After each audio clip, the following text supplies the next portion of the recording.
Opisyal na ang listahan ng mga lalahok sa 2026 NBA 3-point contest at siguradong uulan ng tres sa Intuit Dome. May mga nagbabalik, may mga baguhan at may isang rookie na pilit gagawa ng kasaysayan. Pag-usapan natin yan. Simulan natin sa defending champion na si Damian Lillard.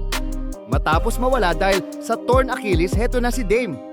Handang patunayan na hindi nawala ang kanyang range. 2 beses na siyang nanalo, 2023 and 2024. At sa pagbabalik niya, history ang hinahabol niya. Kapag nakuha niya ang pangatlo, makakatabi na niya sa record books ang mga legends na sina Larry Bird at Craig Hodges. Dame time na ba ulit sa Intuit Dome? Ito ang paborito ng marami, ang pambato ng Charlotte Hornets, si Con Kinepel. Mga idol, hindi lang siya basta rookie, siya ang leading rookie sa buong liga pagdating sa total 3-pointers made. Isipin niyo, wala pang rookie sa kasaysayan ng NBA ang nanalo sa contest na ito. Si Con Kinepel na kaya ang magtatala ng kasaysayan sa LA. At kayang-kaya ba ni Kinepel na talunin ang mga veterano? Pero hindi ito magiging madali dahil nandyan din si Donovan Mitchell ng Cleveland Cavaliers. Kung volume ang pag-uusapan, siya ang hari ngayong season dahil siya ang leading sa buong NBA sa dami ng naipasok na tres, 183 pointers made. Veterano na ito sa All-Star at sa init ng kanyang kamay ngayon, baka ito na ang taon para makuha niya ang tropeyo. Veteran presence, not just on the floor, but in that locker room as well. Mitchell for three, a long-range triple. Heto ang dark horse ng kompetisyon, si Bobby Portis Jr. ng Milwaukee Bucks. Akala mo pang ilalim lang? Mali. Kaya niyang makipagsabayan sa guards. Huwag kayong malilin lang sa laki niya dahil sa lahat ng kalahok, siya ang may pinakamataas na 3-point percentage na may 45.1%. Kapag uminit ang mga mata ni Portis, asahan niyong walang mintis ang mga racks nito. To go with 10 assists and 15 points. Oh, Bobby!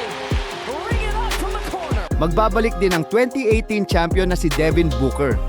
Bilang isang All-Star ngayong 2026, alam natin ang galing ni Booker pagdating sa rhythm shooting. Kabisadong-kabisado na niya ang pressure ng All-Star Saturday, kaya siguradong isa siya sa mga heavy favorites na papasok sa finals. Mula sa Philly, nandyan din ang speedster na si Tyrese Maxey, isang high-volume shooter na may 38.2% sa tres. Unang beses niyang lalahok sa 3-point contest at dala niya ang momentum ng pagiging isang All-Star ngayong taon. Ang tanong, kayang-kaya ba niyang dalhin ang kanyang bilis at accuracy sa harap ng libo-libong fans sa California? So far, is a block party for Maxey and the Sixers. Another three! First-time participant din ang pambato ng Denver Nuggets na si Jamal Murray na may 43.2% sa tres ngayong season.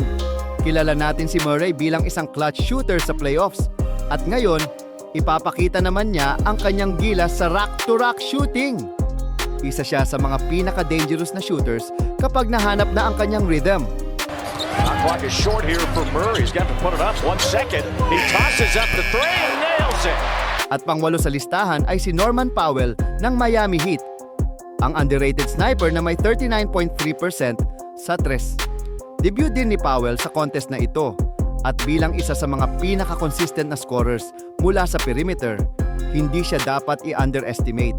Kayang-kaya niyang gulatin ang mga malalaking pangalan sa kompetisyon. Norman. Yes. Still storming. 6. 5 racks, 2 money ball, 70 seconds, at isang kampeyon. Sino sa 8 ito ang may pinakamalamig na kamay sa Intuit Dome?